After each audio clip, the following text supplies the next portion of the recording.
यहाँ से हम एक कार्यक्रम प्रारंभ करने जा रहे हैं जिसमें हम दादा के बारे में ही जानेंगे। आज का हमने पूरा दिन दादा को सुना है, दादा को पढ़ा है। सुबह हमने दादा का वक्तव्य सुने थे, विद्वानों के उद्बोधन सुने थे, दोपहर में हमने उनका साहित्य के माध्यम से देखा था। अब रात्रि में हम कुछ विद्वानों के हृदय में दादा को देखने जा रहे हैं कि ये लोग दादा को किस तरीके से देखते हैं। आज हम मैं यहाँ पर ये कहूँगा, अभी जिन कुमार जी, आप सभी लोग आवाज बंद कर दें। जिनके बच्चे मस्ती कर रहे हैं वो बच्चों को टॉफी का बहाना देके चुप करा दें।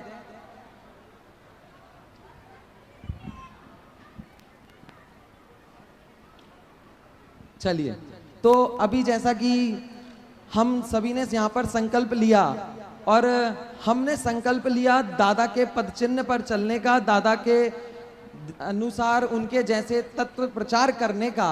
हम दादा के शिष्य हैं, यही हमारे लिए सबसे ज्यादा गौरव की बात है। मैं अखिल शास्त्री किसी और परिचय को आज के दिन नहीं चाहता। मैं चाहता हूं कि आज के दिन मेरा परिचय क्या हो कि मैं डॉक्टर हुकुमचंद भारिल का शिष्य हूं। और सिर्फ मैं ही नहीं, जो 100 शास्त्री विद्वान मेरे साथी आज उपस्थित थे, यदि आप उनमें से किसी को पूछोगे तो वे भी आज यही चाहेंगे कि मेरा परिचय ये दिया जाए कि मैं डॉक्टर हुकुमचंद भारिल का शिष्य हूं। बोलो अंकुर, क्या परिचय है तुम्हारा? ये बच्चों की वजह से उसकी आवाज सुनाई नहीं दी। उसने कहा मैं डॉक्टर हुकुमचंद भारिल का शिष्य हूं और इस बात का मुझे गर्व है। और क्यों ना हो, ऐसे गुरु का मिलना भी पुण्य से होता है। हम इतने पुण्यवान तो नहीं कि आध्यात्मिक सत्पुरुष श्री कांजी स्वामी का उद्बोधन सुन सके। हम इतने पुण्यवान तो नहीं थे कि आचार्य कुंद के शिष्य बन सके। हम इतने पुण्यवान तो नहीं थे कि भगवान महावीर की दिव्यवाणी सुन सकें। लेकिन इतना पुण्य तो हमारा था कि जो मूल तत्व ज्ञान भगवान महावीर से प्राप्त हुआ है उसको हमें सुनाने वाले डॉक्टर हुकुमचंद भारिल के हम शिष्य हैं। आप जानते हैं दादा कैसे शिष्य गुरु हैं? गुरु दो प्रकार के होते हैं, एक आकाश धर्मी और एक शिलाधर्मी। दो प्रकार के गुरु होते हैं। जो शिलाधर्मी गुरु होते हैं ना, वो शिला की तरह होते हैं, पत्थर की तरह। जब एक घास पर बहुत दिनों तक एक पत्थर पड़ा रह जाए और कुछ दिनों बाद जब आप उस पत्थर को उठाओगे तो वो घास पीली हो जाती है, कांति रहित हो जाती है और कुछ दिन में सूख जाती है। जो शिलाधर्मी गुरु होते हैं वो अपने शिष्यों को दबा कर रखना चाहते हैं, मैं जो कर रहा हूं वही तुम्हें करना है, ऐसा कहते हैं। लेकिन एक गुरु होते हैं आकाश धर्मी, जो आकाश की तरह घास को, पेड़ को, फल पौधों को फैलने फूलने का पूरा आकाश अवकाश प्रदान करते हैं। और हमें गर्व है कि हमारे दादा वो आकाश धर्मी गुरु थे जिन्होंने हमें तत्व ज्ञान तो सिखाया लेकिन हमें बांधा नहीं, हमें किसी चीज के बंधन में नहीं रखा और हमें आकाश की तरह पूरी दुनिया दे दी इस प्रचार को करने के लिए। और पूरा समाज हम कहते हैं ना, गुरुदेव श्री ने तत्व ज्ञान दिया और मार्केट दिया और दादा ने मार्केटिंग सिखाई। वो मार्केटिंग सिखाने का मतलब था कि उन्होंने हमें आकाश जैसा अवकाश दे दिया है कि तुम जहां जाओगे तुम्हें कोई उठाएगा नहीं। और ऐसे गुरु के हम शिष्य हैं, इस बात का हमें गर्व है। और इसी कारण आज मैं जो बात करने जा रहा हूं आपसे, उसका नाम है दादा की बात शिष्यों के साथ। मैं यहां आपसे जिनकी मुलाकात कराऊंगा, हो सकता है आप उन्हें ख्याति लब्ध विद्वान के रूप में देखते हो, एक कुशल प्रबंधक के रूप में देखते हो, एक प्रवक्ता के रूप में देखते हो, या एक नई पीढ़ी को क्रिएटिव चीज बताने की नजरिए से देखते हो। परंतु मैं उनको नहीं बुलाऊंगा, मैं सिर्फ उन्हें बुलाना चाहूंगा, मैं उन्हें आमंत्रित करूंगा जो डॉक्टर हुकुमचंद भारिल के शिष्य हैं। उस दृष्टि से वे आएंगे और जब वे बोलेंगे तो वे डॉक्टर हुकुमचंद भारिल के शिष्य बनकर ही बोलेंगे। और जैसे गुरु वैसे शिष्य होते हैं। और जब डॉक्टर हुकुमचंद भारिल के शिष्य बात करते हैं तो अनर्गल बातें नहीं करते, लड़ाई झगड़े नहीं करते, वे गंभीर बातें किया करते हैं, विद्वत्ता की बातें किया करते हैं। इसलिए इस कार्यक्रम का नाम है विद्वानों के साथ विद्वत्ता की बात। मैं विद्वत्ता की बात करूंगा, मेरी विद्वत्ता की नहीं करूंगा। जो लोग बैठे हैं वो अपनी विद्वत्ता की बात नहीं करेंगे। आज हम दादा की विद्वत्ता की बात करेंगे, आज हम दादा के बारे में बात करेंगे। एक बार एक व्यक्ति अमर होना चाहता था और अमर होने के लिए कि अमर कैसे हुआ जाए उसका उपाय ढूंढ रहा था। उसने पूरी दुनिया में घूम लिया कि अमर कैसे हुआ जाता है, लेकिन उसे अमर होने का उपाय नहीं मिला कि दुनिया में कोई अमर नहीं हो सकता। आप कितना ही पैसा कमा लो आप अमर नहीं हो सकते, आप कितना ही ज्ञान कर लो आप अमर नहीं हो सकते। उसे एक उपाय मिला कि यदि तुझे अमर होना है तो तुम एक विचार बन जाओ। जिस दिन तुम एक विचार बन जाओगे उस दिन तुम अमर हो जाओगे। भगवान महावीर आज तक जीवित हैं क्योंकि वे एक विचार बन गए थे। आचार्य कुंद आज तक जीवित हैं क्योंकि वे एक विचार बन गए थे। और दादा भी हमेशा जीवित रहेंगे क्योंकि वे एक विचारधारा बन चुके हैं, एक विचार बन चुके हैं। तो ऐसे दादा के बारे में आज हम यहाँ पे चर्चा करेंगे और उसके लिए मैं उनके कुछ शिष्यों को यहाँ आमंत्रित कर रहा हूँ। हमारे दादा के प्रथम बैच के प्रथम शिष्य पंडित अभय कुमार जी शास्त्री देवलाली यहाँ विराजमान है, मैं उनका स्वागत करता हूँ। दूसरे नंबर पे मैं आमंत्रित कर रहा हूँ हमारे दादा के प्रिय शिष्यों में से एक पंडित पीयूष जी शास्त्री जयपुर, वे यहाँ आए। तीसरे नंबर पर मैं आमंत्रित कर रहा हूँ अंकुर जी शास्त्री, जो दादा के ऐसे शिष्य, पहले ऐसे शिष्य हैं जो पत्रकारिता के क्षेत्र में इतने आगे गए हैं, मैं उन्हें यहाँ आमंत्रित कर रहा हूँ। और चौथे नंबर पे मैं दादा के परिवार के पहले शास्त्री विदुषी स्वानुभूति जी शास्त्री को आमंत्रित कर रहा हूं और इनके माध्यम से हम यहाँ पर दादा के बारे में कुछ समझने का प्रयत्न करेंगे। मैं इस कार्यक्रम का मंगलाचरण करके का समय तो नहीं है, लेकिन मैं एक चीज से ही दो काम कर लूंगा कि मंगलाचरण भी हो जाए और मेरा इंटरव्यू भी हो जाए।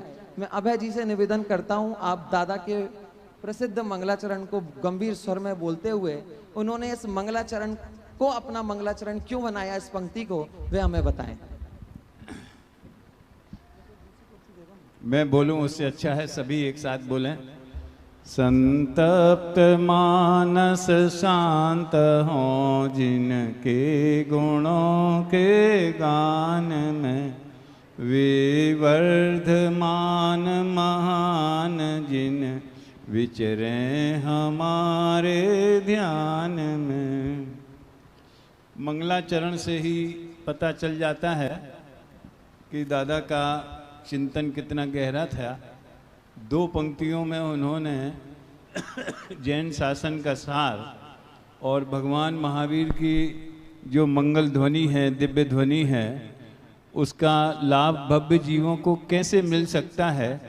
और अगर हमारा मानस जो राग द्वेष से इतना संतप्त है, अगर वो शांत हो गया तो समझ लीजिए हमने दिव्य ध्वनि का अमृत पी लिया। निश्चित रूप से दादा ने स्वयं अपने अनुभूति में इस अमृत को पिया होगा, इसलिए उन्हें ये दो पंक्तियाँ पसंद आईं। मैं आप सभी से एक प्रश्न करना चाहता हूँ। आपके पास एक कॉपी है, एक पेन है। मैं जो प्रश्न पूछूंगा आप उसमें लिखें और फिर मैं जब आपसे पूछूंगा तब आप बताएं। चीटिंग तो आप नहीं करेंगे, लेकिन ये मन इतना चंचल होता है कि कहाँ का कहाँ पहुंच जाए। मन का भरोसा नहीं है, आप पे भरोसा है। तो मेरा पहला प्रश्न है कि आप दादा के व्यक्तित्व को कोई एक शब्द दें जिसमें दादा का सर्वांगीण व्यक्तित्व आ जाए। एक शब्द आप अपने में लिख लीजिए कॉपी में।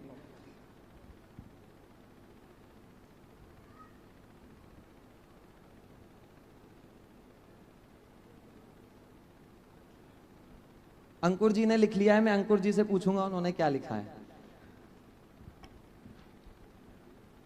हेलो। शुरुआत ही तुमने बड़े खतरनाक रैपिड फायर से की है और पहले तो मेरी भूमिका बदलने के लिए बहुत बहुत धन्यवाद क्योंकि अरसे बाद मैं कोई साक्षात्कार दे रहा हूँ, अन्यथा साक्षात्कार लेता ही रहा हूँ। तो एक शब्द में दादा को कुछ कह देना।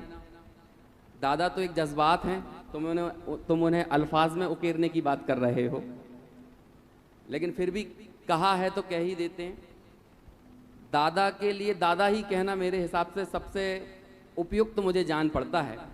लेकिन यहाँ दादा कहने का अभिप्राय ये तो नहीं पूछने वाले हो कि क्यों कहना है, मेरे ऊपर है वो। अच्छा, वो भी है।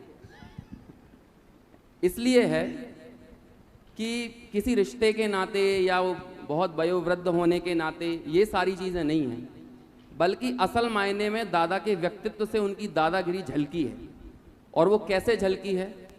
गलत चीज़ों के विरुद्ध बोलना हो तो दादा हमेशा दादा ही रहे हैं। आगम को सिरमौर रखकर, श्रेष्ठ रखकर किसी भी तरह के शिथिलाचार को पनपने नहीं देना है।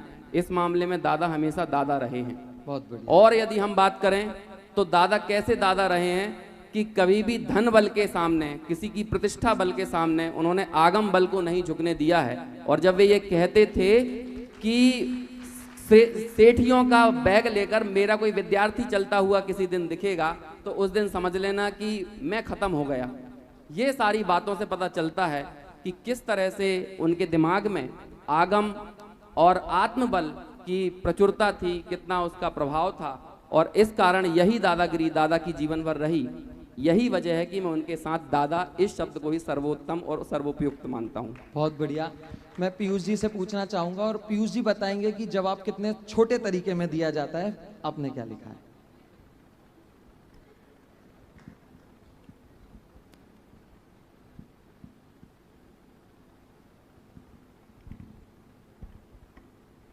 तुम्हें कैसे मालूम हम कम शब्दों में आप छोटा ही कहेंगे? देते हो। जबरदस्त। क्यों? अब इसकी व्याख्या इस समाज में करने की जरूरत नहीं है। दादा हर फील्ड में अपने आप में जबरदस्त थे, माने कोई उनका सेकंड रिप्लिका नहीं थी। वास्तव में तो ऐसी बात है, दादा सेल्फ मेड थे और वो एक उस लेवल तक गए कि जो लेवल उनने खुद डिसाइड किए थे। माने कोई ऐसा नहीं था कि उनने कोई लेवल देखा फिर उसके आगे बढ़े, जो भी जहाँ तक बढ़ते वो लेवल उसके आगे तक बढ़ता गया। इसलिए मैं कहता हूँ जबरदस्त। अभय जी से मैं पूछूंगा। अद्भुत क्रांतिकारी युग पुरुष। आप वैसे तो समझ में आ गया सबको। स्वानुभूति दीदी। मेरे लिए अगर दादा की छवि मन में आती है, जो एक शब्द आता है वो है जिनवाणी। और इसके दो कारण हैं। मेरे लिए तो दादा ही जिनवाणी है। चाहे मैंने बालबोध पढ़ा हो, चाहे वितराग विज्ञान, चाहे मैंने शास्त्री किया, चाहे मैं शिविरों में गई, चाहे मैंने पढ़ाना सीखा, क्योंकि भगवान की वाणी मुझ तक तो ना गुरुदेव के माध्यम से पहुंच पाई थी, क्योंकि तब तक मेरा जन्म नहीं हुआ था, ना वो टोडरमल जी के माध्यम से पहुंच पाती यदि दादा नहीं होते। और आचार्य कुंद आचार्य अमृत चंद्र को समझना और उनको समझने जाऊं ये बताने वाला भी कोई होता ही नहीं। तो पहला कारण तो है मेरे लिए दादा ही जिनवाणी हैं और थे भी। दूसरा कारण ये है कि अगर आप पूरे दादा का जीवन देखिए, जिनवाणी उसे कहते हैं जो वीतरागता की पोषक होती है। दादा का पूरा जीवन वीतरागता के पोषण के लिए था। आप उनकी कोई सलाह ले लें, आप उनके कोई वचन सुन लें, यहाँ तक कि आप उनका कोई मजाक देख लें, उनकी हर क्रिया, उनके जीवन का हर निर्णय वीतरागता के पोषण के लिए था। इसलिए मैंने उनसे अगर कोई वस्तु सीखी है तो वो है वीतरागता का पोषण करना, इसलिए वो मेरे लिए जिनवाणी है। मैं बाई यहाँ पर बैठी हुई हैं, दादा को नाम दिया जा रहा है, मैं उनसे पूछना चाहूंगा आपको कौन सा नाम अच्छा लग रहा है?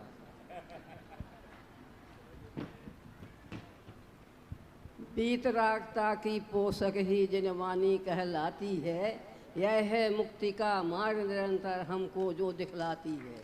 बहुत बढ़िया, बहुत अच्छी तरीके से जवाब दिया, किसी का नाम भी नहीं लिया।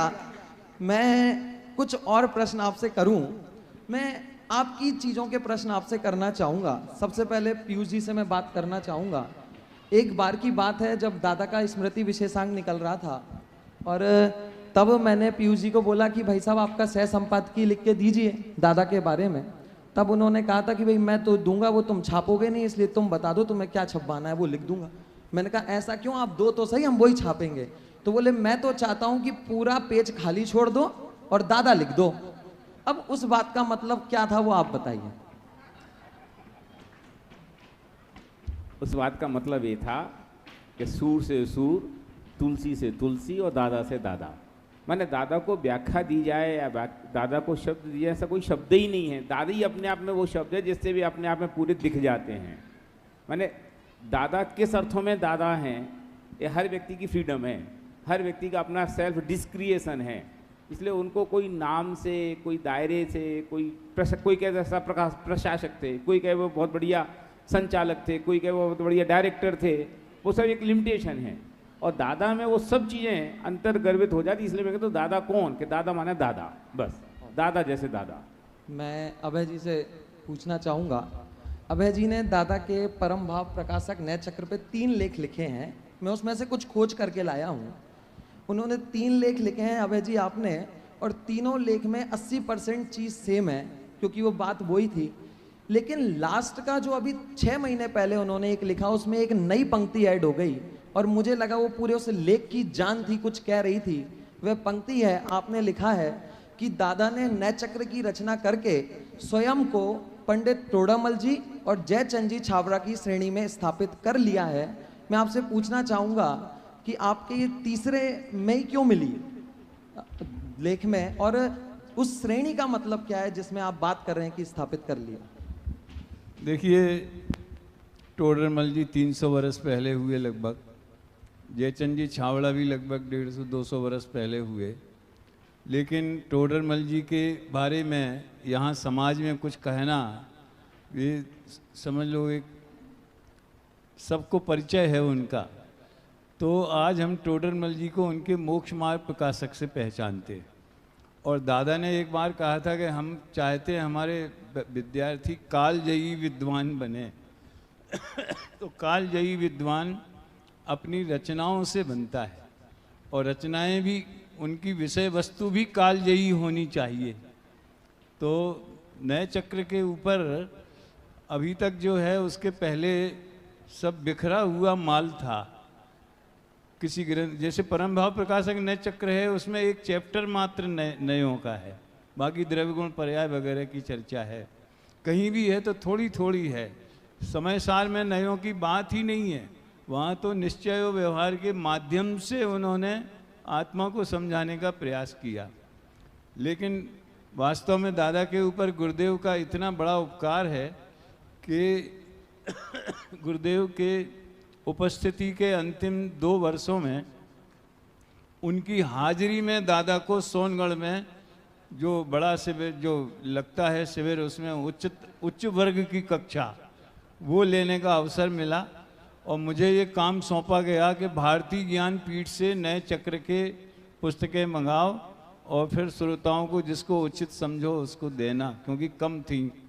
मैं ये कहना चाहता हूँ कि उससे उनके दिमाग में आया कि इसको व्यवस्थित करना चाहिए। और नए जो है वो जिनवाणी का अत्यंत अनिवार्य है विषय, लेकिन थोड़ा लोगों को कठिन भी लगता है। इसलिए उन्होंने उसे एक बहुत व्यवस्थित रूप दिया।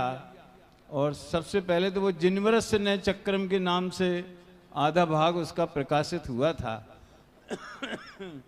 फिर बाद में उन्होंने देखिए आगम प्रमाण सहित नयों की परिभाषा, नयों के भेद प्रभेद, इनको नहीं मान, यानी कहने का आशय ये है कि ये कालजयी रचना है। क्रमबद्ध पर्याय उनकी कालजयी रचना है। धर्म के 10 लक्षण उनकी कालजयी रचनाएं हैं, जो अपने आप ही जीवंत रहेंगी और दादा को समझ लो बताती रहेंगी। बाकी रचनाएं तो बहुत हैं। तो नए चक्र देख करके ही मुझे ये भावना हुई कि आज नहीं तो हमारे आगे की 50 वर्ष बाद की पीढ़ी दादा को उसी श्रेणी में याद करेगी। जैसे गुरुदेव कहते थे, दिगंबरो ना पंडितो ये पण गजब काम करियूं छे, ऐसा गुरुदेव बोलते थे। और उसमें तोड़रमल, बनारसी दास, जयचंद जी छावड़ा। और आपको ये जान के आश्चर्य होगा कि कभी कभी वो अत्यारे पंडितों केवा पाक्या छे, अभी भी पंडित कैसे पके हैं। और हुकुमचंद जी, ज्ञानचंद जी, बाबू भाई, इन तीनों का नाम लेते थे। तो दादा कालजयी थे, रचना कालजयी है। बिल्कुल बिल्कुल। मैं अगला प्रश्न अंकुर जी से लेना चाहूँगा कि आपने दादा का एक इंटरव्यू लिया था और वह दादा का टीवी पे दूरदर्शन पर पहला इंटरव्यू था। लगभग 2 घंटे का वो इंटरव्यू था। उसमें ऐसी कौन सी बात दादा ने कही जो आपको सबसे ज़्यादा पसंद आई?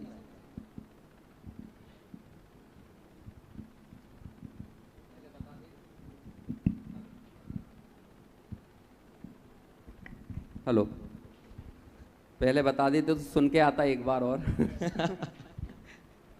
बहुत सारी बातें थी, लेकिन जो कुछ थोड़ा बहुत याद आता है, 2 घंटे का नहीं था वो, आधे घंटे का इंटरव्यू था। इतना स्पेस नहीं होता है कि 2 घंटे टीवी पर कोई किसी को सुन पाए। एक बात जो दादा की बहुत अच्छी लगी थी कि उन्होंने कहा कि हम स्मारक में रहते हुए किसी बच्चे को अनुशासन नहीं सिखाते हैं, बल्कि हम तो सहज जो मूल तत्व की बात है, सही बात है, आगम की बात है, पहले दिन से ही बच्चों का जो तारुफ है वो उसी शैली में, उसी आगम प्रमाण से जो संस्कार दिए जाने चाहिए, हम वैसे ही संस्कारों से उन्हें पोषित पल्लवित करते हैं। इवन कभी एक दिन भी ऐसा नहीं होता कि बच्चों को कहा जाए कि तुम्हें आलू प्याज नहीं खाना है। ऐसा तो नहीं बोला था उन्होंने कि आलू प्याज नहीं खाना है, क्योंकि वो जन सामान्य के लिए इंटरव्यू था, लेकिन अक्सर हम लोगों से सामान्य रूप से दादा कहते थे और ये बात उन्होंने वहाँ भी कही। तो मूल बात ये थी कि उन्होंने कहा कि हम तो उन्हें संस्कार देते हैं, उन्हें सही बात सिखाते हैं, समझाते हैं। ये तो उन विद्यार्थियों की स्वयं की अंतः प्रेरणा होती है। जब वे चीज़ों को समझ जाते हैं तो वे स्वयं अनुशासित हो जाते हैं। और वास्तव में अनुशासन, प्रशासन, ये चीज़ें थोपने वाली चीज़ें नहीं हैं। यदि ये थोप कर किसी में बदलाव लाती हैं तो वे एक दिन चली भी जाएंगी, क्योंकि बाहर से थोपी गई हैं। लेकिन जब चीज़ें स्वप्रेरणा से बदलती हैं, अंदर से परिवर्तन आता है, तो वे चीज़ें चिरस्थायी रहती हैं। और उनके चिरस्थायित्व का कारण ये है कि स्वयं की समझ उनकी विकसित की जाए। यही काम हमारे महाविद्यालय में होता है, और जब तक मैं हूँ तब तक होता रहेगा, और जब तक दादा की रीति नीति रहेगी तब तक महाविद्यालय में यही काम होता रहेगा। बिल्कुल, जैसा कि मैंने पहले कहा था कि दादा आकाश धर्मी है, वैसी बात आपने कही कि दादा बोझ कुछ करवाना नहीं चाहते थे, अनुशासन, वो संस्कार देते थे और व्यक्ति अपने आप निखरता था। मैं स्वानुभूति दीदी से पूछना चाहूँगा कि दादा ने इतना सारा साहित्य लिखा, आपने 5 साल शास्त्री रह के की और बहुत ज़्यादा बार आप उनसे मिले होंगे, घर में रहे होंगे, वो हमेशा लिखते हुए दिखते थे क्या? उन्होंने इतने पेज लिख दिए, 116 किताबें लिख दी, तो आपने उन्हें लिखते ही देखा है और कुछ इतनी सारी चीज़ें की, तो क्या करते थे? दादा एक बहुत बहुआयामी व्यक्तित्व थे। उनके इतना सारा काम कर पाने के पीछे जो मुझे नज़र आया उनके जीवन में, वो था उनका डिसिप्लिन और मल्टीटास्किंग। जब मैं मल्टीटास्किंग कह रही हूँ और डिसिप्लिन कह रही हूँ तो उसका अर्थ ये है कि चाहे कुछ भी हो जाए, चाहे वो विदेश जा रहे हो, चाहे वो शिविरों में जा रहे हो, चाहे वो 10 लक्षण पर्व में जा रहे हो, चाहे घर में पूरा परिवार आके बैठा हो, उन्हें ऑफिस जाना होता था तो ऑफिस जाते थे, वहाँ पे अपने लिखने का कार्य करते थे। यदि हम वहाँ पे धमकते थे उन्हें डिस्टर्ब करने के लिए, तो 2 सेकंड के लिए अपनी पेन यूँ रख के बातें कर लेते थे हमसे, और जैसे ही हम वापस उठते थे वो वापस लिखना शुरू कर देते थे। यानी कि उनको समय नहीं लगता था कि वापस मूड बनाऊंगा, सोचूंगा, इतना समय होगा तो बैठूंगा। उनका बस चलता रहता था लिखने का। जब लिखना हो लिख लिया, जब नहीं करना है नहीं लिखा। वो कई बार तो रात को सोने के लिए लेटते थे, फिर वो छोटा सा बल्ब जलाकर उनको कुछ दिमाग में आया तो लिख देते थे, फिर सो जाते थे, फिर उठ लेते थे। मतलब बहुत सहज रूप से। तो कभी ऐसा नहीं हुआ कि उन्होंने कभी आपको भेज दिया हो कि अभी बात नहीं करेंगे, लिखेंगे, यही कहना? ऐसा कभी नहीं हुआ, चाहे कितना ही सिली से सिली क्वेश्चन या डिस्टर्बेंस के लिए हम गए हों। दूसरा, एक और बात मैं उनके लेखन के बारे में बताना चाहूँगी। एक्चुअली उनके लिए लेखन एक अलग एक्टिविटी थी ही नहीं, और वो सबसे बड़ा कारण था कि वो इतना सारा कार्य कर पाए।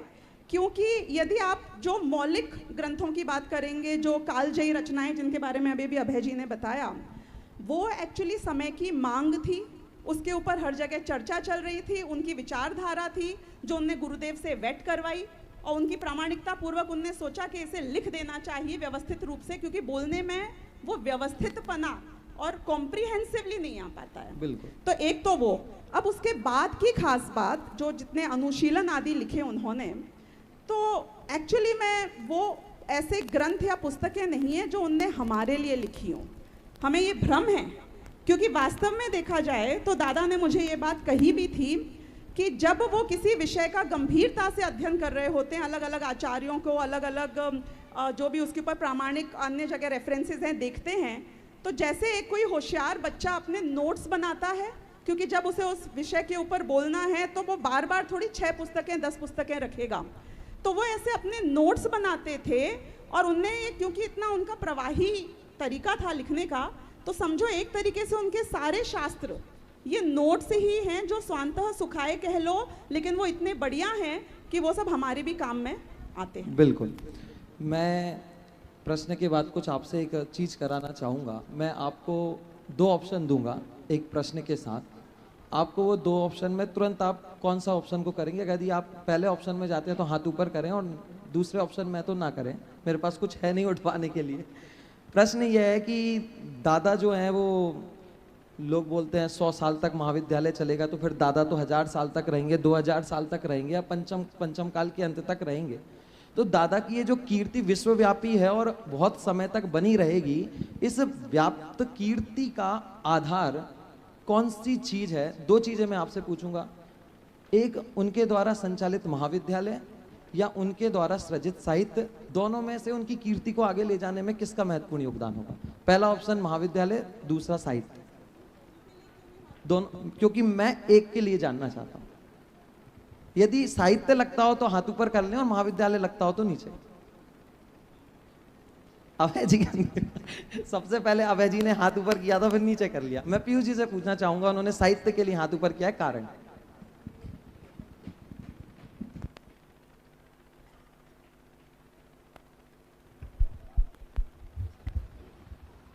देखिए, ऐसा है, महाविद्यालय भी उनकी यश की कीर्ति का स्मारक है और साहित्य भी है, लेकिन महाविद्यालय वाया मीडिया है। वाया मीडिया इसलिए है कि महाविद्यालय के जो विद्यार्थी वे आगे बढ़ेंगे तो भी कदाचित दादा का नाम आगे बढ़ेगा, लेकिन साहित्य तो डायरेक्ट उनकी पैदाइश है, उनकी चीज़ है। नए चक्र रहेगा तो दादा रहेंगे, क्रमबद्ध पर्याय रहेगी तो दादा रहेंगे, अनुशीलन रहेगा तो दादा रहेंगे। तो दादा की डायरेक्ट कीर्ति का स्मारक अगर कोई चीज़ है तो ये है, एक बात। दूसरी बात है कि साहित्य की जो रीच है वो अनलिमिटेड है। जो भी व्यक्ति दर्शन का विद्यार्थी है या होना चाहता है या उसमें रस रखता है, वो उन तक अप्रोच करेगा।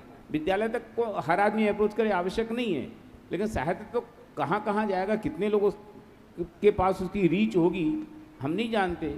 इसलिए अगर हमें चुनाव करना हो कि उनकी कीर्ति के लिए महत्वपूर्ण पायदान कौन सा है, और आप हमें ऑप्शन 2 देंगे कि उनका साहित्य या उनके द्वारा संचालित विद्यालय, तो मैं कहूँगा साहित्य। अभय जी ने महाविद्यालय के लिए किया। नहीं, ऐसा है, महाविद्यालय हार्डवेयर का काम करेगा और साहित्य सॉफ्टवेयर का काम करेगा। महाविद्यालय के विद्यार्थी आकर आगे बढ़ेंगे तो बढ़ेंगे किस आधार पर बढ़ेंगे? जो विचार है, जो तत्व ज्ञान है, वही तो प्राण है ना असल में। महाविद्यालय शरीर है और साहित्य आत्मा है। अब दोनों बढ़ेंगे। मतलब आप दोनों में है। एक जवाब नहीं। स्वानुभूति दीदी, आपने महाविद्यालय के लिए किया था। हाँ जी, जैसे कि समयसार था दिगंबरों के पास, लेकिन अगर गुरुदेव नहीं पढ़ाते या सिखाते तो वो हमारे लिए बस शास्त्रों में दर्शन की वस्तु ही रहता। तो वास्तव में न धर्मो धार्मिक ही विना, तो जो असली धर्म है वो व्यक्तियों में, व्यक्तियों के मस्तिष्क में, उनकी विचारधारा में, उनकी मान्यता में होता है। तो इसलिए यदि हमारे विद्यार्थी ही नहीं होंगे, कोई उसको पढ़ाने वाला, उसको हाईलाइट करने वाला, उसका सरलीकरण करने वाला, उसके बारे में कहने वाला, तो फिर कोई उन शास्त्रों को पढ़ेगा ही क्यों? लेकिन साहित्य गुरुदेव श्री ने समयसार पहुंचाया, तो समयसार हुआ तभी तो गुरुदेव श्री ने पहुंचाया ना। तो समयसार ज्यादा मुख्य हुआ, क्योंकि समयसार आया और गुरुदेव श्री ने लाए। तो समयसार, आचार्य कुंद की कीर्ति समयसार से हुई। कुंदाचार्य से लेकर, षटखंडागम से लेकर अभी तक हमारे पास शास्त्र के रूप में बहुत कुछ उपलब्ध है, लेकिन चलता वही है जो पढ़ाया जाता है। आज अभी रिसेंटली जो पूरे पिछले 3-4 सालों में मनीष जी ने तत्वार्थ सूत्र के ऊपर उसकी इतनी महिमा गाकर व्याख्या की, तो आज हमारा भी मन होता है फिर एक बार पढ़ लेते हैं। यदि उसके बारे में कोई चर्चा नहीं करेगा तो वो पढ़ा रहेगा वहीं पे। निमित्त उपादान की हम इतनी चर्चा करते हैं, हर व्यक्ति बोलता है कि पढ़ो पढ़ो, कहाँ से पढ़ें कि दादा की पुस्तकें पढ़ो। हम क्रमबद्ध पर्याय की चर्चा करते हैं तो लोग पढ़ते हैं, वरना उसके 4 पेज पढ़ के वापस रख देते हैं, कभी देख भी लिया तो। ठीक है, मैं कोई निर्णय नहीं ले रहा, आप बाद में इनको पकड़ के पूछ लीजिएगा आप कौन सा वाला सही है। मैं अगले प्रश्न के लिए जाऊंगा। एक दादा की 3 कालजयी रचना है, अभय जी ने अभी नाम भी बताए थे, नए चक्र, धर्म के 10 लक्षणों, क्रमबद्ध पर्याय।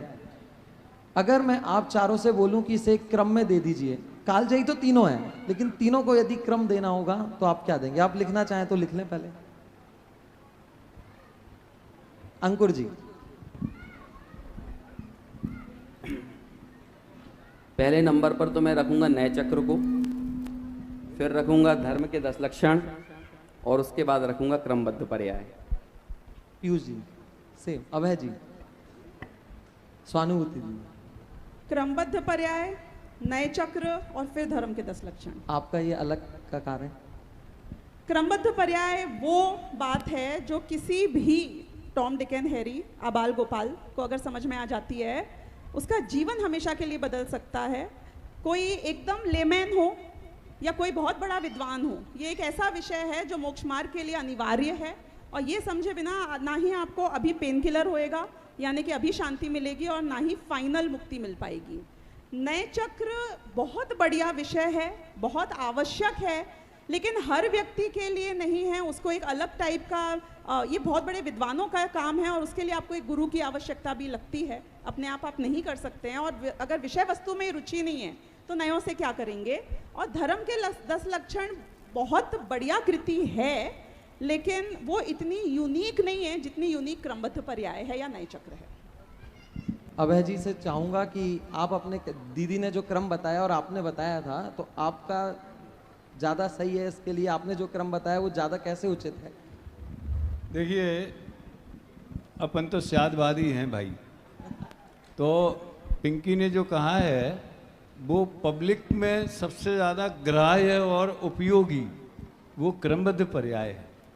उस पर तो गुरुदेव ने बहुत दादा को खुलकर आशीर्वाद दिया, क्रमबद्ध पर्याय को भी।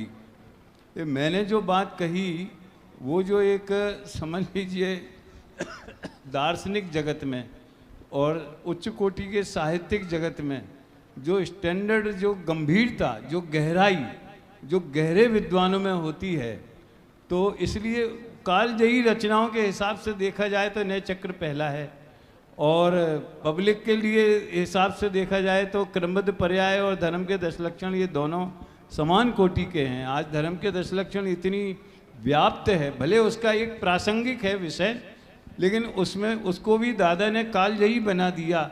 जिस ढंग, हमने तो बचपन से कभी धर्म के 10 लक्षण की ऐसी व्याख्या सुनी भी नहीं थी, और एक बार जब शेखर जी का शिविर हुआ महाविद्यालय खुलने के पहले, तब दादा ने आर्जव धर्म के बारे में चर्चा की कि अगर मन वचन काय की एकता को ही आर्जव धर्म कहा जाए तो सिद्धों के तो मन वचन काय हैं नहीं, और निगोदिया। तो मुझे ऐसा लगा कि आर्जव धर्म में ऐसी बातें भी होती हैं क्या। कहने का आशय ये है कि जो लोकप्रियता और लोकोपयोगी की दृष्टि से देखा जाए तो ये 2 रचनाएं पहले नंबर पे हैं।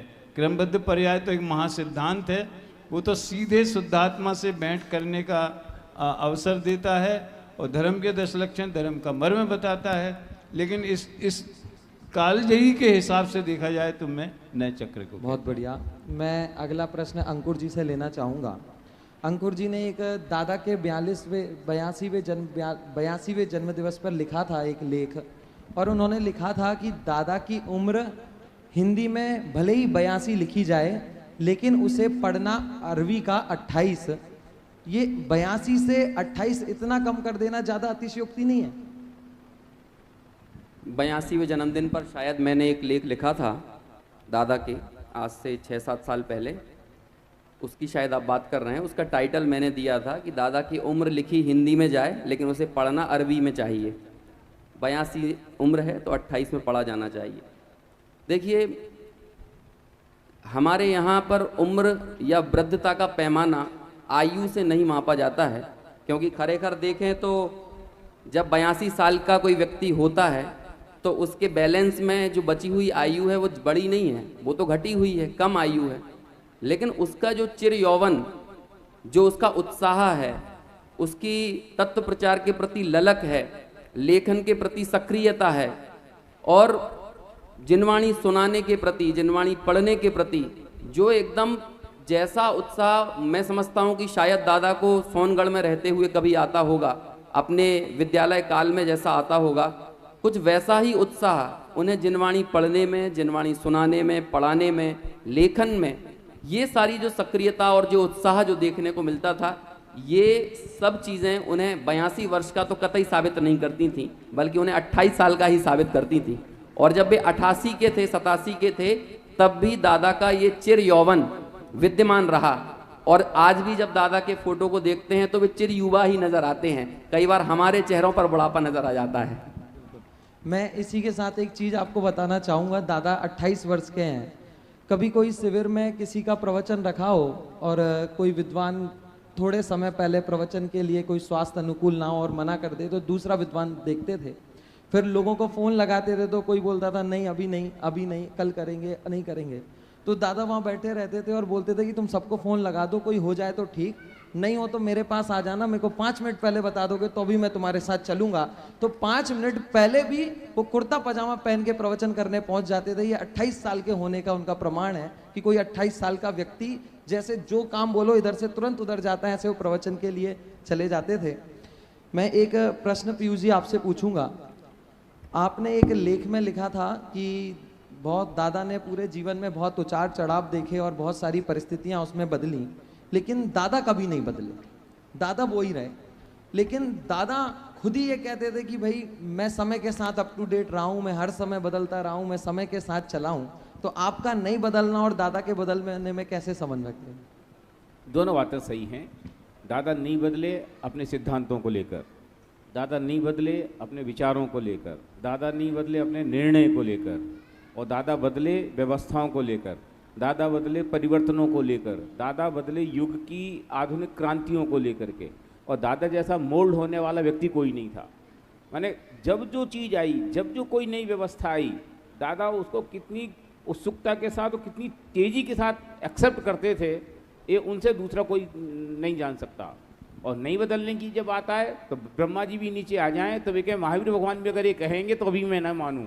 वे ऐसे नहीं बदलने वाले भी थे। तो सिद्धांतों को लेकर के वे उतने ही ना बदलने वाले थे, दृढ़ थे। और इसमें एक बात और मैं कहता हूँ कि हमें लगता है कि दादा धीरे धीरे प्रौढ़ हुए, नहीं।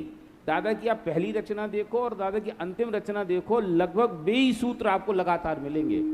ये बात मैं इस बात से कहना चाहता कि सप्तशतक आप उनको देखिए उठा के, और उनका भरत का अंतर्द्वंद देखिए, ये लगभग लास्ट की रचना है। और शुरुआत की जो समझ लो सत्य की खोज की रचना है, अथवा और भी प्राइमरी कोई रचना देखो, तो जो बातें सत्य की खोज में उन्होंने कही हैं, लगभग वही बातें आगे उनकी हर साहित्य में फ्लो हुई हैं। जो थॉट प्रोसेस, जो कोई भी चीज़ कंसर्न, कोई भी बात को चलाने को लेकर के जो उनका व्यू रचना होनी चाहिए, व्यू पॉइंट होना चाहिए, वो पॉइंट जो उनकी सत्य की खोज में थे, वे उनके उसमें आपको भरत के अंतर्द्वंद में मिलेंगे, वे आपको सप्तशतक में मिलेंगे, वे उनकी जो क्रमबद्ध पर्याय है, 12 भावना है, सब में आपको वैसा ही देखने मिलेगा। इसलिए दादा बदले भी और नहीं भी बदले। उन्हें तो लिखा भी था, बदल के नहीं बदलना, बदल के नित बदल के न बदलना, और बदल करके ना बदलना, ये वस्तु का स्वभाव है। बिल्कुल। अभय जी ने नए चक्र लिखा, दादा ने नए चक्र लिखा और अभय जी ने उस पर नए रहस्य लिखा। दादा ने क्रमबद्ध पर्याय लिखी और अभय जी ने उस पर क्रमबद्ध निर्देशिका लिखी। अभय जी, जब आप ये सब लिख के दादा के पास विमोचन कराने जाते होंगे कि दादा मैंने नए रहस्य और क्रमबद्ध पर्याय निर्देशिका लिखी, तो दादा का कैसा रिएक्शन रहता था? क्या कहते थे कि उन्हीं की किताब की आपने ऊपर लिख दी, तो क्या रिएक्शन रहता था, क्या बात होती होगी? दादा शांत भाव से आशीर्वाद देते थे। मैं उनको पहले सब बता देता था कम नए चक्र के बारे में कि मैं इसमें ये काम करने वाला हूँ। और आप लोगों की जानकारी के लिए भी कहता हूँ, नए चक्र में दादा ने हर बात के लिए आगम प्रमाण दिए। आगम प्रमाण के ढेर हैं उसमें, और कुछ ऐसी मार्मिक बातें हैं जिन पर मुझे और अधिक स्पष्टीकरण करने की आवश्यकता महसूस हुई। तो हमने उन्हें भरोसे में लिया पहले, जैसे कि एक प्रकरण उसमें है कि सुनय के ज्ञान बिना क्या बोलते हैं, सम्यक श्रुत भी मिथ्या हो जाता है। ये उसका है, जबकि माइल धवल के नए चक्र का सुनय के ज्ञान बिना सम्यक श्रुत भी मिथ्या हो जाता है। अब ये एक पंक्ति उनने कोट कर दी, उन्हें कोट करना था। अब मुझे ये समस्या थी कि हम विद्यार्थियों को, आगे के लोग इससे क्या समझेंगे। सम्यक श्रुत माने समय सार, सम्यक श्रुत माने सटखंडा, ये मिथ्या कैसे हो जाएगा? तो उसका स्पष्टीकरण करने के लिए हमने कहा ऐसा कहीं और भी हुआ है प्रयोग। तो टोडरमल जी ने निश्चयाभासी लिखा, व्यवहाराभासी लिखा, उभयाभासी लिखा, इस तरह से ऐसे कई उसमें स्थल हैं। और कई चीज़ों को ज़रा ज़्यादा भी स्पष्टीकरण करना था, तो उन्होंने उसको जब उसकी वो पांडुलिपि बन गई, समझ लो उस अंतिम समय तक आ गई, तो देवलाली में थे, तो उन्होंने बराबर उसको पढ़ा और अपना आशीर्वाद उसके लिए लिखा। दादा की तो ये विशेषता ही थी, दादा तो खुद बोलते थे कि यदि मेरा लिखा साहित्य यदि आप किसी और के नाम से छाप रहे हो और वो समाज में बच्चे पढ़ रहे हैं तो उन्हें उससे कोई दिक्कत नहीं होती थी। वो अपना नाम हटवा के नाम बदल कर भी छपवाने को तैयार थे। उनका उद्देश्य था कि तत्व लोगों तक पहुंचे। तो इसलिए अभय जी ने जब नए चक्र लिखा तो उन्होंने आशीर्वाद देकर उस बात को स्वीकार किया। अभय जी ने नाम बदल के थोड़ी लिया, अभय जी ने मौलिक लिखा। हाँ क्रमबद्ध पर्याय के बारे में वो कभी कभी कहते थे, अभय जी ये चर्चा बंद हो गई समाज में, अब कोई विरोध ही नहीं करता, आप ऐसा करो 2-4 लेख दूसरों के नाम से लिखो ताकि लोग विरोध करें तो अपने को उसका और खुलासा करने का मौका मिले। मतलब वो चर्चा रहनी चाहिए इसके पक्ष में निरंतर रहते थे। तो जब क्रमबद्ध पर्याय निर्देशिका में भी यही हुआ, जब उनको दिखाई गई और उसमें ये सावधानी रखी कि मूल जो क्रमबद्ध पर्याय है उसे सांकेतिक वो लेकर के कि यहाँ से यहाँ तक ये पेज, यहाँ से यहाँ तक ये पेज, मतलब वो वास्तव में उसकी गाइड है। वो दादा की जो क्रमबद्ध पर्याय है उसकी गाइड है वो। स्वानुभूति दीदी से प्रश्न मैं पूछूंगा कि आपने एक लेख में लिखा था कि दादा एक ऐसे व्यक्ति थे कि जब भी हम कोई निर्णय के लिए उनके पास जाते थे तो हम 10 लोग हों तो भी 10 के 10 अपना निर्णय सोच लें तो भी दादा का अलग होता था। कोई अंदाज नहीं लगा पाता था कि दादा क्या निर्णय लेंगे।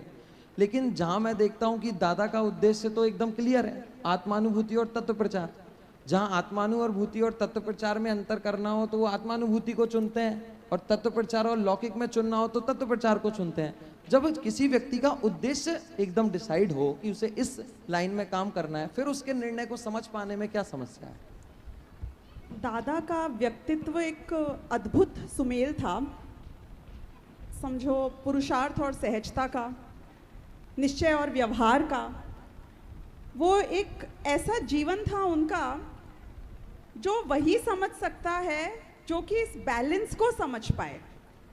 अब हम ये तो जानते हैं कि समझो वीतरागता का पोषण करेंगे या तत्व प्रचार या आत्मानुभूति के लिए करेंगे, लेकिन वो हमारी भूमिका समझते थे, वो समाज समझते थे, हमारी साइकोलॉजी समझते थे, हमारी आवश्यकताएं समझते थे। तो उनका हर चीज, हर निर्णय बहुत बैलेंस्ड होता था और उनके जैसा निर्णय करने की योग्यता पाने के लिए उनके जैसा बैलेंस सीखना पड़ेगा। तो जैसे कि अभी बताया कि यदि सुने का ज्ञान नहीं हो तो सम्यक श्रुति भी मिथ्या हो जाता है। तो ऐसे ही यदि हमें वो सुने का ज्ञान किस अपेक्षा से वो कह रहे हैं हम ये सही नहीं समझ पाएंगे, तो वो बैलेंस के बिना आप नहीं समझ पा रहे हो, तो हम उनके जीवन को पढ़ के और ये जान के भी कि उनका उद्देश्य क्या है, हम कभी भी सही निर्णय नहीं ले सकते हैं। तो ये आप बैलेंस पर देना चाहती कि दादा का चीजों के प्रति जो बैलेंस था उस कारण से वो ऐसे निर्णय लेते थे जो कोई सोच नहीं पाता था। बिल्कुल, वो बैलेंस पूर्वक आते थे, इसलिए हम उसका अंदाजा नहीं लगा पाते थे। मैं चारों लोगों से एक प्रश्न पूछना चाहूँगा कि दादा एक बहुत बड़े व्यक्तित्व के रूप में रहे और सारी समाज ने उन्हें स्वीकार किया, एक बहुत बड़े वर्चस्व था उनका। उनका इतने महान बनने में सबसे ज़्यादा महत्वपूर्ण किस विशेषता ने उनका अदा किया? सबसे ज़्यादा महत्वपूर्ण विशेषता उनकी कौन सी थी जिन्होंने उन्हें इतना बड़ा बना दिया? आप बता दीजिए। महानता के पैमाने तो पर्सन टू पर्सन वेरी करते हैं, लेकिन आप दादा के पक्ष में यदि बात करें तो मैं समझता हूँ ग्रेटिट्यूड और कंपैशन, मतलब कृतज्ञता और समर्पण, ये दोनों ही गुण दादा की नींव थे जिसने उनका इतना बड़ा व्यक्तित्व बनाया। स्वयं चाहे कितने ही बड़े हो गए हों, लेकिन इसके बावजूद भी जो कुछ भी गुरुदेव के प्रति, गुरुदेव से जो उन्हें प्राप्त हुआ, उसके प्रति जो कृतज्ञता का भाव था वो उनके जीवन के आखिरी समय तक रहा और कई प्रसंगों के माध्यम से ये चीज़ हमें सुनने समझने को मिलती रही है। दूसरी बात करें समर्पण, डेडिकेशन, जो भी उनका जिस भी काम के प्रति जो उनकी लगन थी उससे कभी स्खलित नहीं हुए, लगे ही रहे। परिस्थितियां बदलती रहीं, जीवन में उतार चढ़ाव बहुत आए, लेकिन इसके बावजूद भी जो उनका समर्पण था, जो उनके उद्देश्य तय जो उन्होंने किए थे, जो उनकी प्राथमिकताएं थीं, वो जीवन भर बनी रहीं। एक बात अक्सर हम लोगों के सामने आती है, हम आपस में मित्र लोग बात करते हैं और वहाँ ये बात कहा जाता है कि भाई तुमको अच्छी अनुकूलता है तो तुम स्वाध्याय कर लेते हो, बहुत बढ़िया, तुम्हारी अनुकूलता है तो तुम प्रभावना कर लेते हो, बहुत अच्छा। मैं यहाँ पर लोगों से कितना कह पाऊँ नहीं कह पाऊँ, लेकिन मैं दादा को देखकर ये बात ज़रूर कह सकता हूँ कि तत्व प्रचार अनुकूलता पर नहीं, स्वाध्याय अनुकूलता पर नहीं, बल्कि प्राथमिकताओं के जरिए तय होना चाहिए। बिल्कुल। हम यदि स्वाध्याय नहीं कर पा रहे हैं, इसमें अनुकूलता या प्रतिकूलता का कोई दोष नहीं है, हमारी प्राथमिकताएं बदली हुई हैं, हमारी प्राथमिकताएं उस संबंधी नहीं है, इस कारण शायद हम स्वाध्याय या प्रभावना के मार्ग से दूर होते हैं। ये चीज़ भी यदि कहीं से प्रेरणा बनकर मेरे जीवन में सामने आती है तो वो दादा का ही जीवन है। तो इसलिए इसे मैं इन दो गुणों को बहुत अहम मानता हूँ। से पूछ। इसे मैं कह सकता हूँ घुलनशीलता, अथवा अंग्रेजी में कहता हूँ एक्सेप्टेंस। दादा प्रसिद्ध हुए, दादा बड़े बने, इसमें उनकी जो घुलनशीलता थी ना, जैसे पानी है जिस बर्तन में जिस आकार में जा, इसका मतलब ये कोई ऐसे नहीं थे कि गंगा गए गंगादास और जमुना गए, ऐसा नहीं, पर वो हर वर्ग के साथ, हर स्ट्रीम के साथ, हर एटमॉस्फेयर के साथ, हर विचार के साथ घुलनशील थे, एक्सेप्टेंस हो जाती थी। दादा कभी किसी बात को लेकर रिजिट नहीं हुए। जैसे मैं कहता हूँ उन्हें श्वेतांबरों के साथ प्रवचन करने जाना तो उन्हें कोई एतराज़ नहीं है, उन्हें कोई अन्य समाज के साथ भी बुला रहा है तो उन्हें ये बंधन नहीं कि हम वहाँ तो नहीं जाएंगे। ये अलग बात है कि वे बात वही कहेंगे जो उन्हें पसंद है, लेकिन उन्हें ऐसा नहीं कि मैं उस दरवाजे जाऊँगा और इस दरवाजे नहीं जाऊँगा। और दादा आप जीवन भर ये बात कहते रहे, मुझे कोई प्रवचन के लिए कोई भी बुलाएगा तो मैं उसके पास जाऊँगा। और यही नेचर है, अथवा यही उनकी समझ लो चरित्र की खूबसूरती है, जिसने उनको महान बना। क्योंकि विद्वान तो बहुत होते हैं, प्रभावशाली भी बहुत होते हैं, लेकिन वे किसी न किसी दायरे पे बंध जाते हैं। वो उनमें एकदम क्या बोलना चाहिए, कड़कनेस है, एग्रोनेस आ जाती है कि वे उससे दायरे से हटके नहीं देखना चाहते। जैसे मान लो मैं कहता हूँ कार्यक्रम हो रहा है, अब लोकल समाज की डिमांड्स अलग प्रकार की हैं, तो दादा उसमें कभी हटाकर ही इस बात पे नहीं हुए कि साहब ये करना कि नहीं करना। वो मोल्ड रहे, अमुक चीज़ों के लिए तो कड़क रहे कि क्या होना क्या नहीं होना, पर्टिकुलर चीज़ों के लिए वो बहुत स्पष्ट हैं, बाकी सब चीज़ों के लिए उन्हें कोई बंधन नहीं कि आप कैसे बना रहे हो, कैसे कर रहे हो, कैसे क्या कर रहे हो। यही कारण रहा कि दादा अंत तक डिमांड में बने रहे, इसलिए दादा सब लोगों तक पहुंच पाए। जैसा कि दादा ने लिखा है कि वह समाज को तोड़ना नहीं चाहते थे और धर्म को छोड़ना नहीं चाहते थे, तो वो दोनों चीज़ें उन्होंने चलाई कि समाज को जोड़े भी रखा और धर्म को छोड़ा भी नहीं। तो समाज को जोड़ने रखने के लिए जो उन्होंने सॉफ्टनेस थी, लचीलापन था, वो आप कहना चाहते हैं। अभय जी आपको क्या लगता है? देखिए, व्यक्तित्व की विशेषताएं और रीति नीति वो तो व्यक्ति के साथ ही रहती हैं और कालांतर में विलीन हो जाती हैं।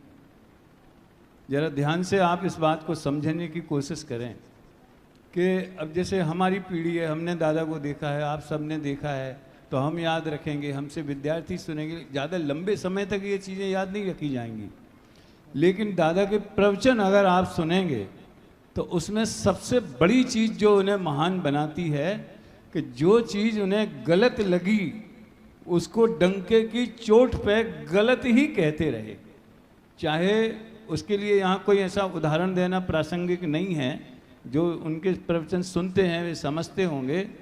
जिस उनके दिमाग में आ गया कि सामने वाला ये बात कह रहा है वो गलत है, अब वो व्यक्ति चाहे कितना ही शिखर पुरुष क्यों ना हो, कितना ही प्रतिष्ठित क्यों ना हो, ये हमने देखा है और अनुभव किया है, तो वो बिल्कुल जांग ठोक के डंके की चोट पे कहेंगे कि आप, मुझे पता है ये टीवी पे जाएगा, ये सब लोग सुनेंगे, लेकिन मैं फिर भी कहना चाहता हूँ। तो ये तत्व के मामले में, तो व्यक्तिगत मामले में नहीं, तो तत्व के प्रतिपादन शैली में कौन सी बात किस रूप में होना चाहिए, ये जो उन्होंने, देखो तत्व तो सब परोसते हैं, उसके पहले भी परोसने वाले विद्वान बहुत थे, लेकिन जो दादा ने कहते हैं ना कि गुरुदेव ने माल दिया और मार्केट भी दिया, मैं उसको एक कदम और आगे बढ़ाता हूँ कि दादा ने वो माल को पैक करना सिखाया। उन्होंने उसकी शैली कैसी होनी चाहिए। और आप लोगों को जान के ये खुशी होगी कि ये महाविद्यालय का जन्म इसी समस्या के कारण हुआ कि बहुत सारे, ये ललितपुर स्थान है, ये 1976 में यहाँ शिविर लगा था और हम उसमें विद्यार्थी बन के आए थे। महाविद्यालय उसके 1 साल बाद खुला। बहन जी बैठी हैं, कैलाश चंद जी भी नहीं है, कैसा बाबू भाई थे उस समय, कैसा माहौल था बिल्कुल ऐसा कि जैसे और वो चौराहे पर होते थे प्रवचन, तो समाज में बहुत बड़ा आंदोलन का उस समय एक काल था वो। लेकिन दादा जो है वो डटे रहे और हर गलत बात का विरोध उन्होंने जम के किया। और तत्व का जो खुलासा, सुनो, समाज में एक मान लो उदाहरण के लिए एक धारणा है कि आत्मा राग का करता नहीं है। अभी के जो उनके प्रवचन अरहंत चैनल पे आ रहे हैं, 88 गाथा, 89 गाथा, 90 गाथा, 92 गाथा, ये ताजे ताजे अभी अरहंत चैनल पे आ रहे हैं। और मैं तो वो अरहंत चैनल वाले प्रवचनों का नियमित श्रोता हूँ, चाहे गुरुदेव के हों चाहे दादा के हों। देखो इसमें लिखा है आत्मा राग का करता है, यहाँ ये सिद्ध करना है। तो भाई जब ये प्रकरण आए तो तुम यही सिद्ध करो ना, तुम जबरदस्ती अकर्ता अकर्ता अकर्ता क्यों सिद्ध करते हो? ये दादा की, इसका नाम दादा है वास्तव में। स्वानुभूति दीदी से मैं बस आपका नाम जानना चाहता हूँ, विशेषता का नाम। नहीं, 1 मिनट तो लूंगी। जब बात दिल से निकलती है तो दिल तक पहुंचती है। दादा ने हमेशा इस बात को स्पष्ट किया कि धर्म का संरक्षण और धर्म का प्रचार ये सिर्फ तभी संभव है जब धर्म हमारे अंतरंग में प्रकट हो। उनकी सबसे बड़ी विशेषता ये थी कि वो जो भी कहते थे अपनी अनुभूति से, वो जो भी कहते थे दिल से कहते थे, और वो जो भी कहते थे एक्चुअली में वो कहते ही नहीं थे कुछ भी, क्योंकि वो जो अनुभव करते थे उसके अनुसार जैसे उनके मन में विचार होते थे, परिणाम होते थे, वो सिर्फ उस फ्लो में सहज रूप से जाते थे। जैसे वचन आ जाएं, जो क्रियाएं हो जाएं, जो इनिशिएटिव्स हो जाएं और देश में जो कार्य हो जाएं उसके निमित्त से। तो दादा हमेशा अपने अंतरंग के धर्म जो उनके स्वयं के प्रकट हुआ था, समझ में आया था, सबसे बड़ी विशेषता उनकी ये थी जिसके कारण ये सारे कार्य हो पाए संभव। मैं लास्ट प्रश्न आपसे करता हूँ एक राउंड में, बस आप उसका नाम बताइएगा विशेषता का। ऐसी कौन सी विशेषता है दादा की जो आप अपने अंदर चाहते हैं कि ये विशेषता मेरे में भी होती? ऐसी कौन सी विशेषता है? सिर्फ नाम आप उसका बता दें। अभय जी। जो अभी मैंने कहा दादा के बारे में, स्पष्टीकरण निर्भीकता से, बिल्कुल मैं उसी को फॉलो करना चाहता। आगम निष्ठता। आगम निष्ठता। अंकुर जी। एक विशेषता तो नहीं है, एक विशेषता है, विशेषता एक है लेकिन 2 भागों में विभक्त है। इग्नोर करना और दूसरा फोकस्ड रहना। अप्रयोजनभूत चीज, अनुपयोगी चीजों के प्रति उपेक्षा भाव दादा के अंदर था, और इतना उपेक्षा भाव था कि कई बार अत्यंत विवादास्पद स्थितियों के बाद यदि दादा का प्रवचन कराओ और लगेगा ही नहीं कि 1 मिनट पहले ऐसी भी कोई घटना घट चुकी है, इतना उपेक्षा। और फोकस जितने थे कि जीवन भर एक ही चीज के प्रति केंद्रित रहे। तो ये दोनों ही विशेषताएं जितनी यदि जीवन में आ पाए तो शायद वो ही दादा के प्रति, दादा जैसे होने के राह में हम कुछ आगे बढ़ सकेंगे। बस 2 लोग ही ताली बजा रहे हैं, एक बार तो सारे बजा दो। हाँ, स्वानुभूति दीदी। उनकी अंतरंग निर्मलता, शुद्धता, नियत की हमेशा वो ये कहते थे कि यदि एक मेरा दुश्मन भी आके मुझसे सलाह मांगेगा तो मैं कभी गलत सलाह नहीं दूंगा। तो उनकी जो अंतरंग की ये वृत्ति की शुद्धता थी और जो आत्मनिर्मलता थी, मैं भी उसको अपने जीवन में पूर्ण रूप से अपनाना चाहती भी हूँ और अपनाती भी हूँ। एक दादा ने जो लास्ट में अंतर्द्वंद लिखा, उसके संबंध में मुझे दादा के ही 2 स्टेटमेंट मिले। मैं उनसे आपसे पूछना चाहता हूँ, 2 स्टेटमेंट हैं। दादा ने भरत का अंतर्द्वंद लिखा तो वे 40 साल से कहते आ रहे थे मुझे भरत का अंतर्द्वंद लिखना है, भरत का अंतर्द्वंद लिखना है। क्यों लिखना है? क्योंकि मुझे ये बताना है कि एक चतुर्थ गुणस्थान वर्ती की अंतरंग और बहिरंग दशा में कितना अंतर हो सकता है, इसलिए मुझे लिखना है। ये उनका कारण वो कहते थे। लेकिन एक अभी 2000 अरहम फेस्ट 2017 में, शायद नहीं 19 में, जब अरहम फेस्ट में उनसे यही प्रश्न किसी ने पूछा तो दादा ने कहा कि जो भरत का अंतर्द्वंद लिखा है इसका लक्ष्य बड़े दादा रहे हैं। वे भारत में भरत और बाहुबली की कथा नहीं है, हुकुमचंद और रत्नचंद की कथा है। तो ये दोनों में आप समन्वय कैसे करेंगे कि किस कारण से लिखा है उन्होंने? दोनों ही दादा के स्टेटमेंट। पीयूष जी। ऐसा दोनों ही बातें सही हैं भाई। एक्चुअली कहानी तो भरत बाहुबली की है और उसको वो अपने एंगल से देखना चाहते थे, क्योंकि उसकी आगम की रेखाएं क्या हैं वो उन्हें इष्ट नहीं थी। अथवा उसको जिस ढंग से प्रोपोगेट किया जाता था वो उन्हें पसंद नहीं था, तो वो उसको एक नया सिरा या नया आयाम देना चाहते, तो वो भरत बाहुबली को अपने आंखों से देखना चाहते थे। और चूंकि वो छोटे दादा बड़े दादा की कहानी इसलिए है क्योंकि उन्होंने उसको जिया वैसे है, छोटे दादा और बड़े दादा का जीवन उन्होंने जैसा जिया वैसे भी भरत बाहुबली को देखना चाहते थे। समाज में उसे उल्टा देखा जाता था, इसलिए वे कहते हैं भरत बाहुबली की कहानी हुकुमचंद रतनचंद जैसी है, जैसी दुनिया जानती वैसी नहीं। अभय जी कुछ कहना चाहते हैं? देखिए, जैसा दादा प्रवचनों में पहले कहते थे कि मैं ऐसा एक उपन्यास लिखना चाहता हूँ, वो विषय वस्तु कुछ अलग थी। वो ये थी कि चौथे गुण स्थान वाले के परिणाम लेशिया के हिसाब से देखे जाएं, विषय कसाई के हिसाब से, तो किस लेवल तक जा सकते हैं, और उज्ज्वलता के हिसाब से देखे जाएं तो किस लेवल तक जा सकते हैं। वो ये बात कहा करते थे। एक दो बार मैंने उनसे सभा में भी कहा कि दादा आप इसकी शुरुआत तो कर दो कम से कम। लेकिन जब भरत का अंतर्द्वंद आया तो लगता है लिखते लिखते फिर उनके दिमाग में हुकुमचंद रतनचंद ज़्यादा बैठ गए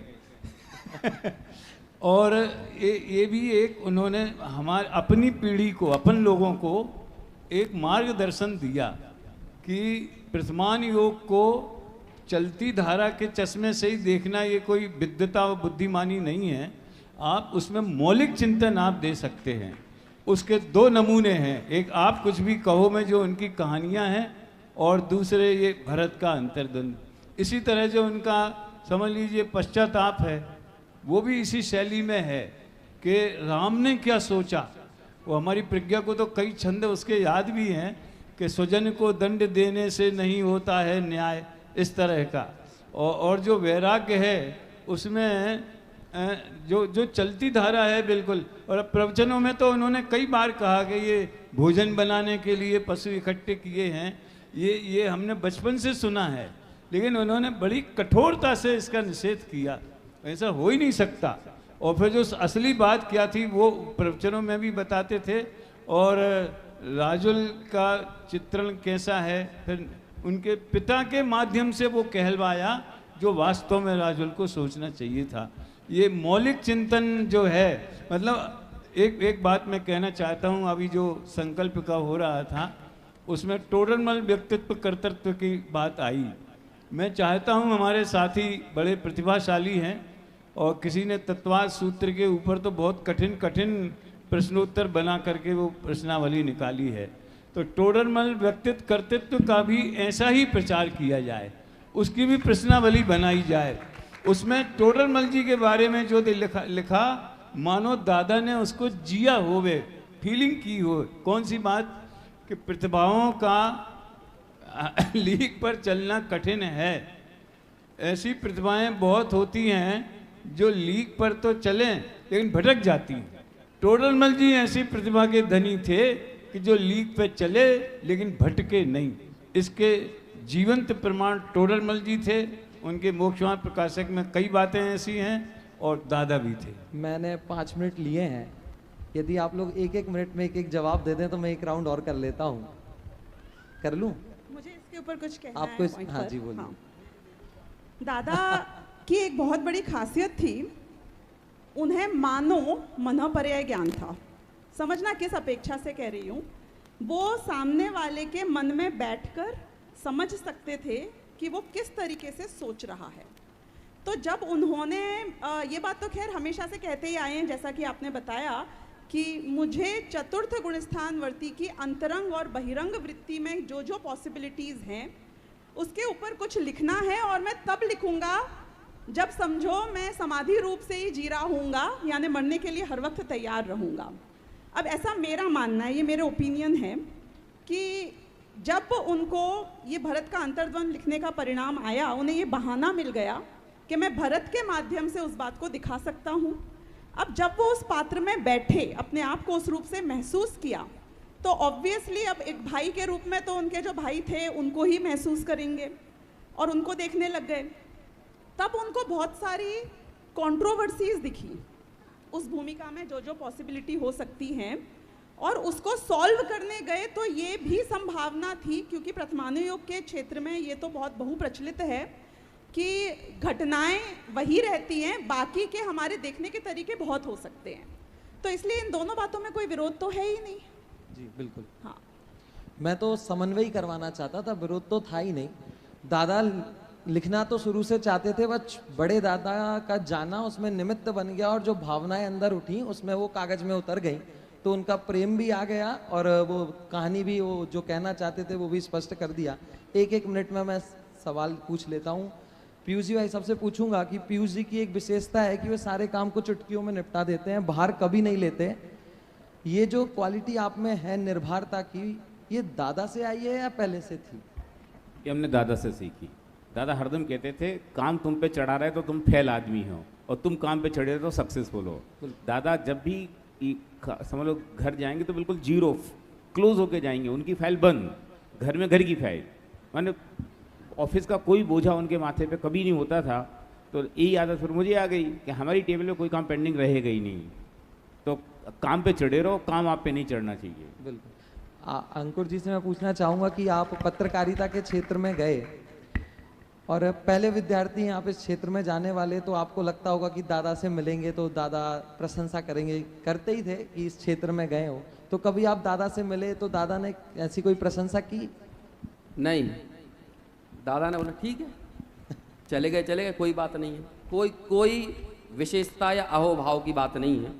और मुझे लगता है कि मैं शायद ये भी उनसे कह देता ना कि मैं सांसद बन गया हूँ, मैं प्रधानमंत्री बन गया हूँ, मान के चलो, तब भी कहते ठीक है, कोई बात नहीं। लेकिन हाँ, जब दादा को उसी प्रसंग में मेरे ही एक मित्र के द्वारा ये पता चला, मैं पिपलानी मंदिर में उस समय स्वाध्याय लिया करता था प्रवचन सार के माध्यम से, तो दादा को पता चला कि ये ऑफिस आने से पहले डेली वहाँ स्वाध्याय करके आते हैं। तब दादा ने जरूर ऐसा अच्छे से देखा मेरा चेहरा, उससे पहले नहीं देखा था। और फिर ऐसे हाथ पीठ थपथपाई और उन्होंने कहा बहुत बढ़िया, है ना।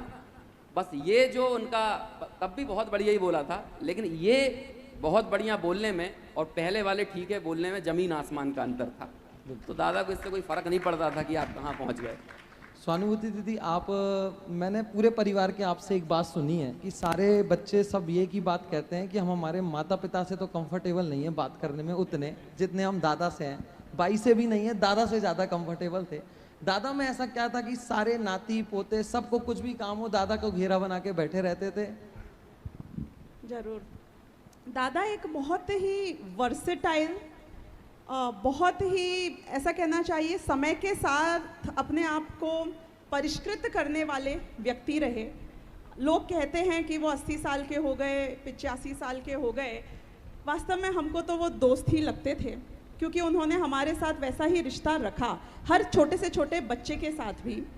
आपको इसके एक दो वाक्य बताऊं कि वो कितने ओपन माइंडेड थे। इतने ओपन माइंडेड हमारे पेरेंट्स को होने में भी टाइम लगता है। जब उनके सगे छोटे भाई, जिनके वो बड़े भाई थे उत्तम चंद जी भारेल, उनके लिए लड़की देखने की बात चल रही थी और एक दो लड़कियों को उन्होंने मना कर दिया होगा, तो उनने बुलाया और कहा कि देखो, तुमको जो पसंद हो तुम शर्माना मत, मुझे बताओ और मैं तुमसे उसकी शादी करवाऊंगा दुनिया से लड़कर भी, चिंता मत करना तुम, मैं खड़ा हूँ। हमें लगा भाई के लिए बोला होगा। हमारे घर के हर बच्चे से दादा की ये बात हुई है कि अगर तुम योग्य व्यक्ति लेकर आओगे, क्यों सर्वज्ञ हुई है कि नहीं हुई है कि तुम लेकर आओ और हम तुम्हारे लिए वो रिश्ता पक्का कराएंगे, बस बशर्ते वो योग्य होना चाहिए तुम्हारे। कही थी सबसे ही कही थी, सबसे कही। वो हमारे बहुत ही, मतलब हमारी सिली से सिली बात हो, छोटी से छोटी बात हो। वो तो सर्वज्ञ भैया ही यहाँ बैठे हैं इसलिए उनका नाम लिया बस उन्होंने। हाँ चलिए, अभय जी से भी मैं एक ऐसा ही प्रश्न पूछना चाहूंगा कि दादा कहते थे कि जब मैंने विद्यालय खोला तो मैं घर में जाता था प्रचार के लिए और पूछता था तुम्हारे यहाँ कितने बच्चे हैं, बोलता था 4, तो 2 शास्त्री करा दो। किसी के यहाँ गए कितने बच्चे हैं, उन्होंने कहा 1, 3 है तो 1 हमारे यहाँ भेज दो। अभय जी आपके यहाँ दादा आए तो उन्होंने नहीं बोला कि आपसे कि हमारे यहाँ भेज दो?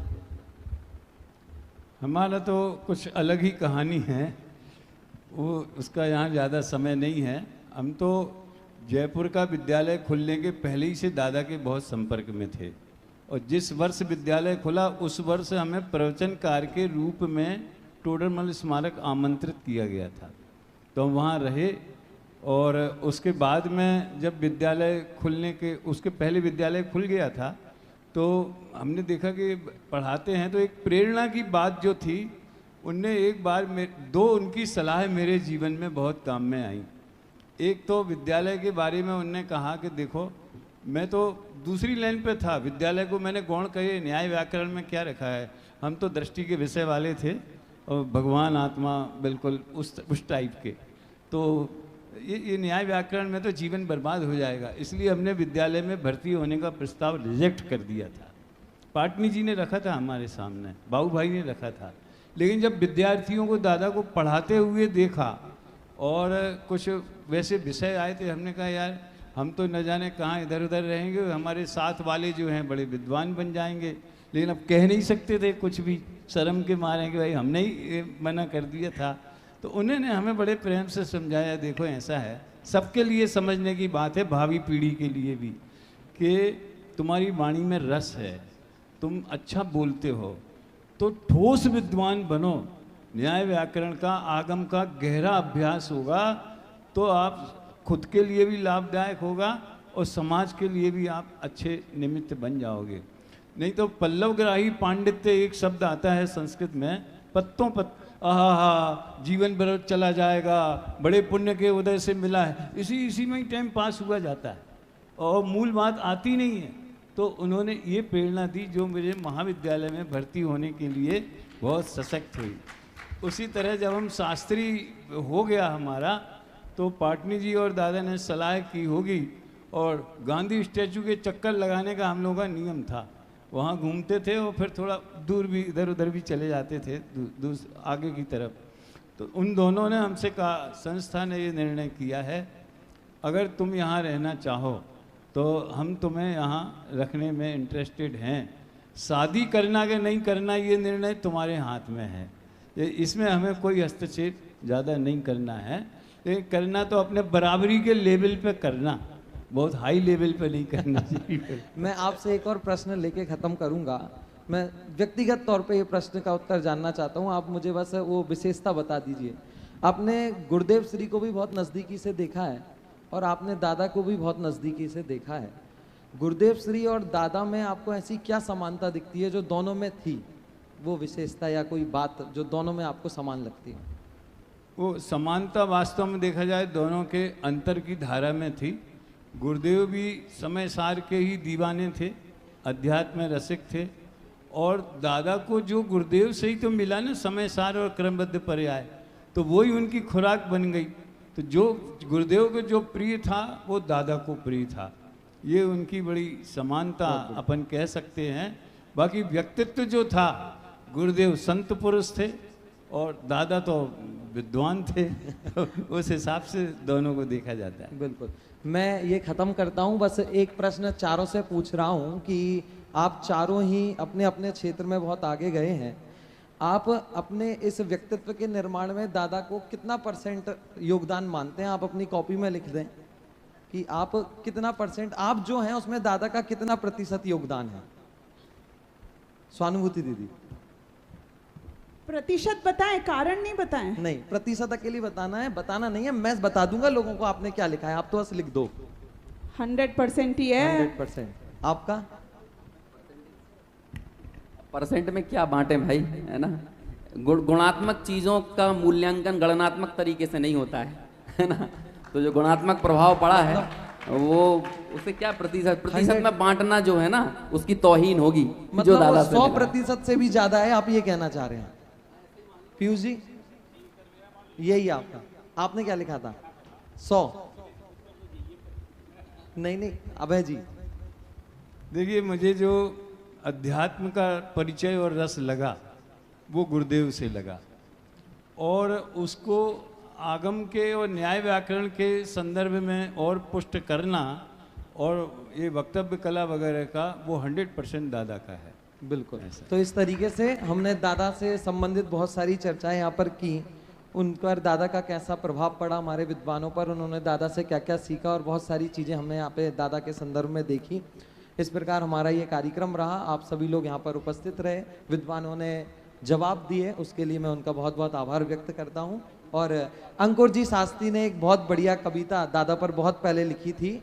मैं अंतिम में उस पंक्ति के साथ हमारी इस सभा को समाप्त करूंगा और उनसे निवेदन करूंगा वे पंक्ति यहाँ से बोलें। देखिए, एक दो कविताएं काफ़ी दादा के ऊपर लिखी गई, प्रचलित रहीं। एक कविता को मैं दादा के साथ ही समझ लो उसकी भी समाधि हो गई, और उसकी पंक्तियां कुछ ये थीं, ये वो मेघ हैं जो ज्ञान की वर्षा सदा करते, ये बरसें तो नहा लेना, ये बादल जाने वाले हैं। जिस दिन दादा गए वो कविता भी चली गई, और आज उसकी मैं समाधि पर मैंने इस कविता पर भी फूल चढ़ा दिए हैं। दूसरी एक कविता जो दादा के हीरक जयंती वर्ष में एक कवि सम्मेलन आयोजित किया था अध्यात्म प्रकाश जी भाई साहब ने, तो उसकी बहुत सारी पंक्तियां थी, लेकिन 4-6 पंक्तियां मुझे इसलिए याद रह गई क्योंकि अगले दिन अभय जी भाई साहब ने उसे फिर से मेरे से पढ़वाया और कहा था कुछ समंत भद्राचार्य के आचार में दादा के गुण बताए हैं। वही कुछ 4-6 पंक्तियां हैं। तुम इसलिए महान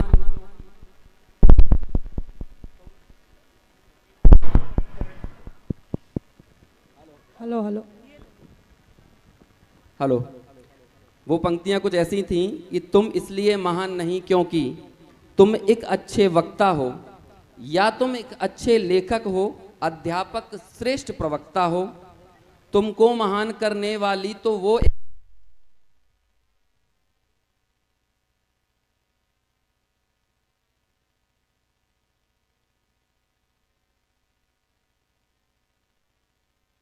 सहजता आग हेलो कोई